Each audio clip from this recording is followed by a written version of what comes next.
By the 1980s, time-traveling DeLorean traffic was getting out of hand. Neon was in every mall, and 50s nostalgia was breaking out of the cultural mainstream and into car design. It was Plymouth that took America's retro charge the hardest, with a wannabe hot rod that was all show and no go.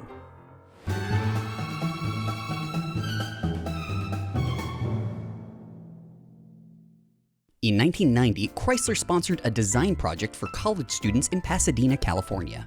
A young Douglas Foose, or Chip, submitted an early design draft for a 1950s hot rod culture-inspired roadster he called Hemisphere.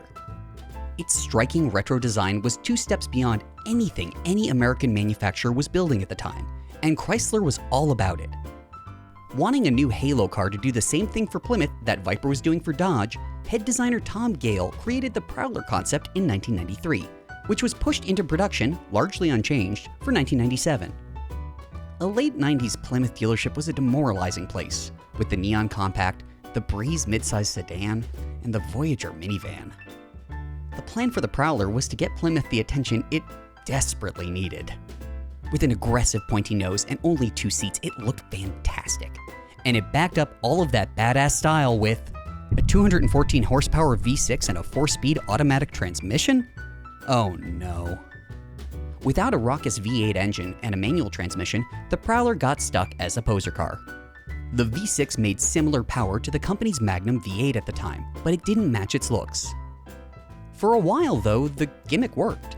Plymouth received critical and public acclaim for taking such a risky move.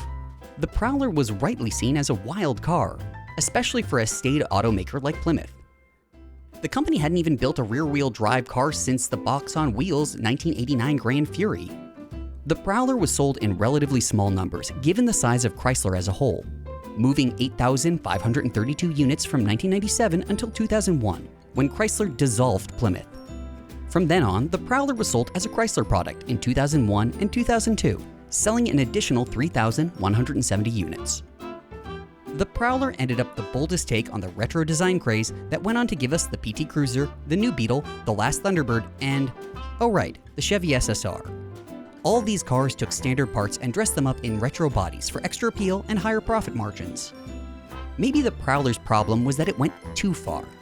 Nobody cared that the PT Cruiser was a neon under the skin, but when your 1950s hot rod look-alike sounds like a mid-size sedan, you've got a problem.